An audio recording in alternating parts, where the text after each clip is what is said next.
Alright, so I wanted to make a video on clean eating versus counting your calories or your macronutrients, and basically the advantages of clean eating and the disadvantages, as well as the advantages of counting your macros and also the disadvantages as well. So I made a few points on my iPad just so I can get through everything, and I'm going to start with clean eating. So the advantages of clean eating, and before I start I should say that I 100% think clean eating is great. I 100% think counting your calories and your macronutrients are great. And I really think that they should be fused together and used efficiently together at the same time. So there's good things and there's bad things from both of them, and I'm going to go through them now. So basically, clean eating advantages, simple to follow. Assuming you have some good guidelines from an expert or a fitness professional, generally your protein intake is not going to be an issue. You're going to have enough protein, and it's very simple to follow.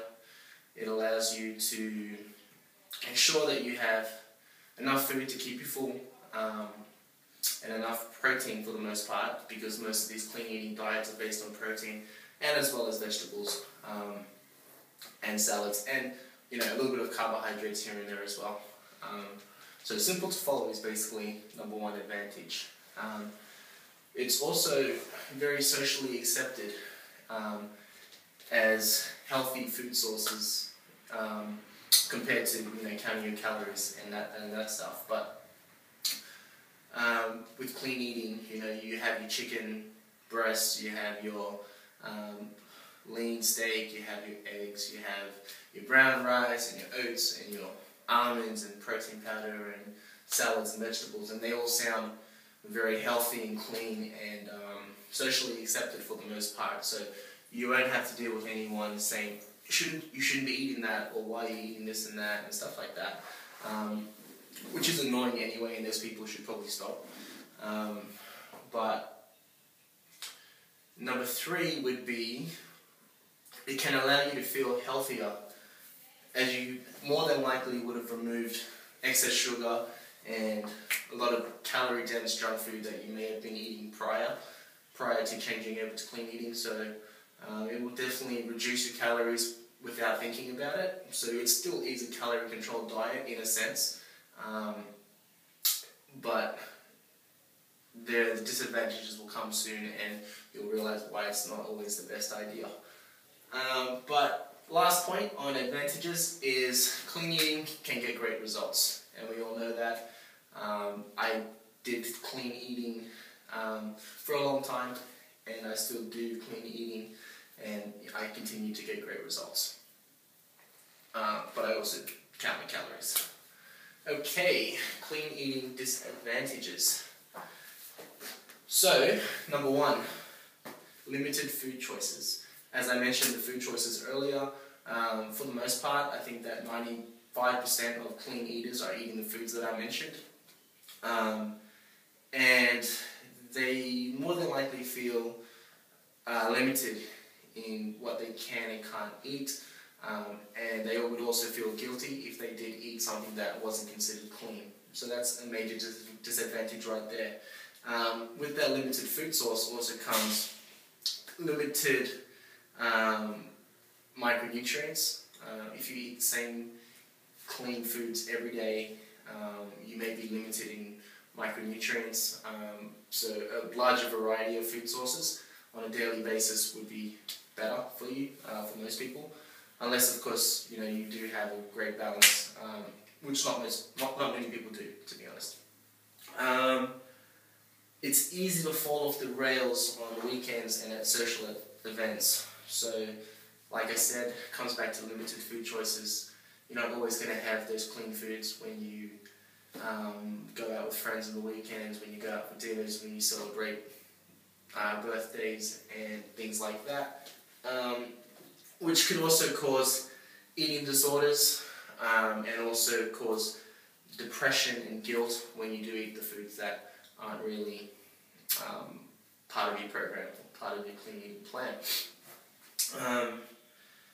You can also overeat and not realize when you do clean eating. I know a lot of my clients who eat clean have always eaten a lot of almonds and a lot of high-calorie foods, snacks, without even realizing the total content or nutrient content of those calories or those foods, and noticed that when they did start to control their food intake a little bit better, their results improved. What else can cause binge eating due to restrictions? So going back to point number 1, limiting your food choices, only eating this short list of food and wanting this whole long list of food and not being able to have it can definitely have psychological issues and could make you crave everything here, which could end up, one donut could end up being 10 donuts, which could then end up being 3 trips to McDonald's, KFC, sushi, whatever. And clean eating for some people can also be deficient in fat intake. So people who will only eat chicken and salad and sweet potato or rice generally don't have much of a fat intake, or they might just have fish oil. And also carbohydrate intake as well. Some clean eaters will just cut out carbs completely, which is really just controlling their calories, but that also has issues as well that I'm not going to go into right now. So that's pretty much the advantages and disadvantages of clean eating. Now, counting your calories and your macros. The advantages here are unlimited food choices. So you pretty much eat whatever you want, whatever you desire each day, whatever you crave. That's cool, within reason. So point number 2, day-to-day flexibility and variety. You can enjoy social occasions a little bit more freely and not be so concerned about what's provided or where you are, and not be so concerned about ensuring that you have your meals with you, and you can be a bit more flexible there. It can reduce cravings because you are not eating the short list of food. You have an abundant food source.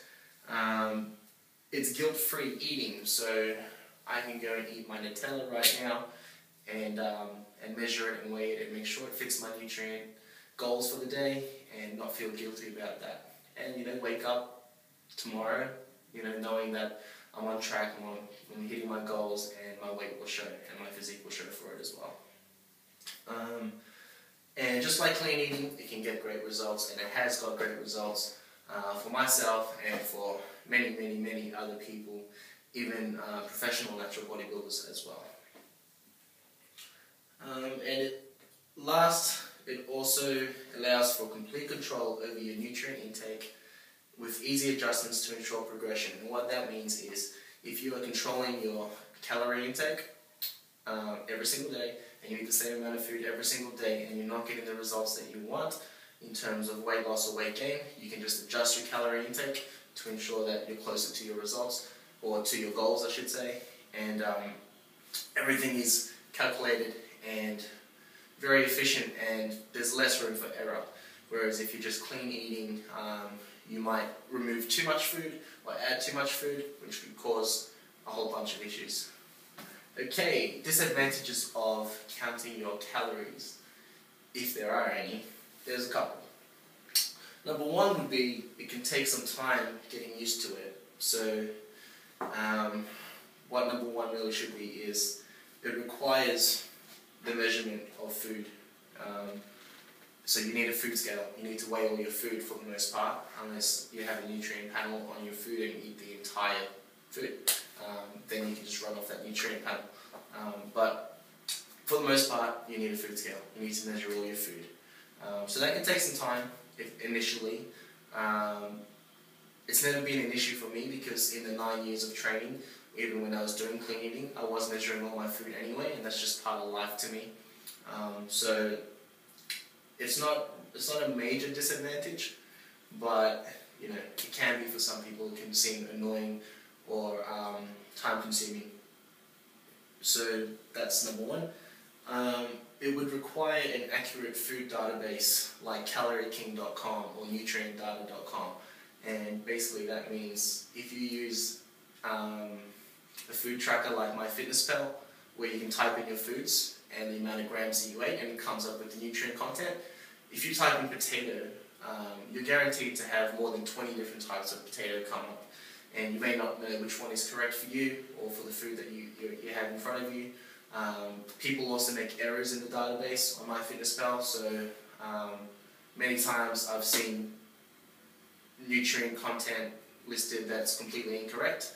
So there's no filter for that. So I definitely recommend Calorie King or fooddata.com or nutrientdata.com, sorry, and there's a few others out there as well. So there is a little bit of concern there. I don't promote calorie counting or macro counting to all of my clients. I generally give a diet with macronutrients, and if they choose to mix things up a little bit, they can, or generally I prefer to make the changes for them until they get used to it, and then they can go off by themselves. And that is just for the simple reason of bad nutrient data out there, and a simple mistake like putting in cooked chicken breast instead of raw chicken breast can greatly change your calorie intake. Or rice, for example, is even a better example. Cooked rice versus raw rice, completely different nutrient calories, nutrient intake, regardless, even if the weight's the same. So that's something to consider. It is not socially accepted and is frowned upon by people who haven't tried it. And what that means is, if you see me as a fitness professional or a personal trainer or a natural bodybuilder eating, what do I eat? I eat Nutella on toast with a protein shake. I eat that sometimes. If you see me eating that after a workout, generally you're going to think, I don't know what the hell I'm doing, or you're going to think I'm an idiot, or you might think that I'm bulking or whatever, you know what I mean? So generally it's not socially accepted, so you're going to have your friends say, why are you eating this, you shouldn't be eating that, you know, you're not going to get great results because you're eating this and that and sugar and this and that and whatever else. And when it comes to that point, my clients personally who choose to do flexible dieting or counting their macros and their calories, I always tell them, go ahead and do it, have fun with it, but keep your food, keep what you do to yourself. So if you decide you want to have low-fat ice cream instead of some rice and some almonds or whatever, go for it. But don't tell everyone about it, don't brag about it.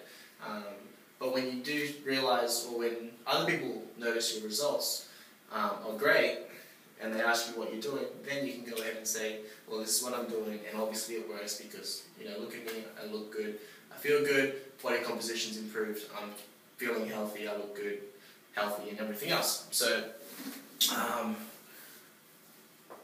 yeah, so don't brag about it if you get to eat whatever you want, or you choose to eat whatever you want, because there'll always be people who think you're doing it wrong.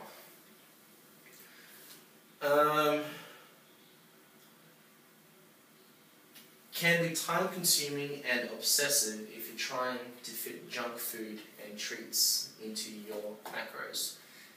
What that means is, if you're on your phone or on your calculator or your database or your Excel spreadsheet or whatever, for more than 10 minutes a day, because you want to fit your favorite protein bar or your favorite ice cream or whatever, you know, Nutella and Ben & Jerry's or whatever, if you're trying to make all these fancy creations and recipes and stuff, and it's time consuming, that's an issue. If you're obsessive about your macronutrients and making sure you hit it on the exact gram, your carbohydrate intake, your fat intake, your protein intake needs to be the exact gram, and you're measuring your protein, you know, like this, and making sure that, you know, if an almond is over by a gram, you cut it in half. If you're doing that, you're an idiot. Stop it. It's not really going to make a big deal, or a big difference, I should say. And you're better off using just ranges within your macros, 5 to 10 grams either way, so you don't have to stress about that. But if you're trying to fit in junk foods and treats all the time, without the right guidelines, you may be low in micronutrients. Just like clean eaters, you might be deficient in fiber, for example, and you might feel like crap because your body is not going to be used to eating sugar, and then not eating sugar and then eating heaps of crap. And if you're trying to fit a lot of junk food into your macros, they're also going to be very calorie dense, so you're going to be left hungry for the most part as well. And the last point, which I think I've covered, is it can be taken to extremes and be limited in micronutrients without basic guidelines. And that's pretty much it. So this video has been pretty damn long, but the key points are: I'm not against clean eating. I'm not against fitting things into your macros if you know how to do it for either one. If you want the absolute best thing to do is have a calorie goal, have a macronutrient goal, and use clean foods to fill those nutrients or those calories each day. When you feel like you want to eat whatever it is that you enjoy, fit it into your macros. Take out some of your clean food, replace it with some of the fun food to keep you sane and keep you happy. And that's the absolute best way to ensure that your lifestyle is not obsessive or depressing or causing any, social issues or depression or anxiety or binge eating or anything like that. So long term, macros, count your macros, count your calories, and eat clean food. And enjoy whatever food you want to enjoy when you want to enjoy it. And some people will brag about not counting their calories and things like that. But as I've stated, if you do count your calories, then it's much easier to make correct adjustments when you're looking to, get your body in the best possible shape or ensure that you build muscle without gaining too much body fat. So that's pretty much it. That's all I have to say about that. So thanks for watching, and I hope you understood everything I said, and you use it to your advantage.